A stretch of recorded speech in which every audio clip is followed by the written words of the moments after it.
인간의 절대가치 행복. 행복은 누구나 추구할 수 있고 누구나 누릴 수 있는 특권입니다. 일에 얽매이지 않고 자신이 좋아하는 것을 하며 행복을 누리는 삶. 이것이 행복한 백수의 정의라고 할 수 있습니다. 그럼에도 불구하고 백수에게 행복은 특권이 아닙니다. 현실이 그렇다는 말이죠. 경제활동을 하는 이들이 행복을 누리는 것은 당연하지만 경제활동에 참여하지 않는 백수에게 행복은 사치입니다. 뭐든 열심히 경쟁하고 성과 내기를 좋아하는 한국인에게는 더 그렇죠. 우리는 먹고 마시고 입는 물질 세계에 살고 있습니다. 먹지 않으면 배고프고 마시지 않으면 목이 마릅니다. 갓난아기도 아는 세상의 이치입니다. 우리는 먹고 마시고 입을 것을 얻기 위해 노동력을 제공해야 한다는 혹독한 사회 법칙을 당연하게 여기며 살고 있습니다.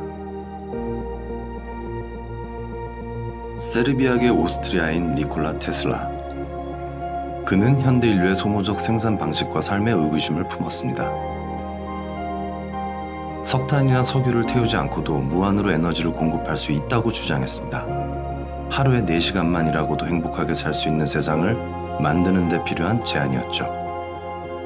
니콜라 테슬라는 현대 인류의 발전을 논할 때 빼놓을 수 없는 전설적인 천재입니다. 테슬라는 교류, 형광등, 전자현미경, 레이더, 와이파이, 엑스레이, 라디오, 전자광선, 무기, 에테르 연료, 자동차까지 과거부터 현재까지 중요하게 여겨지는 기술 개발에 거의 다 관여했습니다. 아직도 상용화되지 않아 현대 과학자들이 보물처럼 여기는 테슬라의 설계도만 수십 개입니다. 테슬라는 돈은 중요하지 않다고 말했습니다. 인류의 삶을 풍요롭게 하기 위해 나의 돈은 모두 발명품 개발에 들어갔다고 말할 만큼 물질적 보상보다는 인류의 행복을 위해 모든 것을 바쳤습니다. 결혼도 하지 않고 평생 독신으로 살며 연구에 매진했습니다. 테슬라는 행성과 행성 간의 통신 기술이 중요하다며 지구의 자기장을 이용한 전기 에너지를 증명하고자 했습니다. 테슬라에 따르면 지구는 표면이 한극이 되고 또 다른 한극이 되는 전리층으로 이루어져 있습니다. 전리층은 지상 40에서 400km 사이에 형성된 기류층인데 상호작용하는 거대한 전기적 공명체입니다. 이 공명체의 전기 에너지를 담을 수 있는 기계를 만든다면 무한한 전기 에너지를 공급받을 수 있다는 주장입니다. 테슬라의 주장처럼 전기를 하늘에서 뽑았을 수 있다면 그동안 인류는 왜 그 방법을 시도하지 않았을까요? 에너지를 돈 주고 사는 게 당연한 현대사회의 이면에는 에너지 개발의 역사가 숨어 있습니다. 에너지 개발의 역사는 유럽의 산업혁명과도 직접적인 연관이 있습니다. 산업화 이전의 시대, 목화솜 수출이 주요 수입원이었던 영국은 큰 수익을 내지 못해 유럽의 변방국 신세를 면치 못했습니다. 영국 의회는 국내 생산 마진율을 높이기 위해 원단 수출을 금지했고 대신 면직물을 가공해 수출하게끔 법령을 바꿨습니다.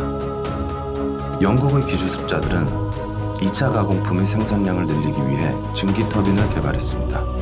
1705년 토머스 뉴커먼이 수증기를 열기관으로 바꾸는 증기기관을 발명했고 1769년에 제임스 와트가 개량했습니다. 점점 더 많은 에너지 자원을 필요로 하는 산업혁명의 시대로 들어선 것입니다. 에너지를 거머쥔 자가 곧 세상을 지배하게 될 것이라고 판단한 유럽의 자본가들은 에너지원을 확보하기 위해 거대 자본을 끌어들였습니다. 직류와 교류 방식을 두고 벌인 토마스 에디슨과 니콜라 테슬라의 전류전쟁. 최종 승자는 두 발명가가 아닌 초기 투자자 JP 몰건이었습니다. JP 몰건은 에디슨의 회사를 인수합병해 에디슨을 쫓아내고 현재의 GE, General Electric을 만들었습니다. 또 재정난에 허덕이던 경쟁사 웨스팅하우스의 교류식 전류 공급 특허를 사들였습니다. 직류와 교류식 전류 공급 권한을 준 JP 몰건에게 전기를 공짜로 공급하겠다는 테슬라의 주장은 사업적 가치가 전혀 없었습니다. 기술과 인류의 번영보다 한 자본가의 이익이 앞선 것입니다. JP 몰건과 같은 자본가들의 공을 폄하하자는 것은 아닙니다. 전구가 최초로 개발되고 10년이 지나고 나서야 에디슨이 상용화에 성공했기 때문이죠. 에디슨이나 JP 몰건과 같은 기업가 정신이 전기 상용화에 기여를 한 것은 사실입니다. 에디슨은 모건의 투자 자금으로 전등을 개발하는 회사, 전력을 공급하는 회사, 발전기를 생산하는 회사 등 전기와 관련된 모든 분야의 회사를 설립했습니다. 제너럴 일렉트릭은 에디슨이 1878년에 설립한 전기조명 회사가 모태라는 것이 주지의 사실입니다. 또 에디슨은 1882년 세계 최초의 중앙발전소를 뉴욕에 설립하기도 했습니다. JP 몰건과 같은 거대 자본가의 지원이 없었던 니콜라 테슬라는 웨스팅하우스 일렉트릭의 특허권을 팔아 교류식 전기 상용화에 몰두했습니다. 교류와 직류를 둔 진검승부는 미국 나이아가라 폭포 수력 발전 방식의 채택을 앞두고 벌어졌습니다. 앞으로 미국을 포함해 전 세계가 공급할 전기 방식이 직류가 될지 교류가 될지 결정짓는 대결이었죠. 문제는 자금이었습니다.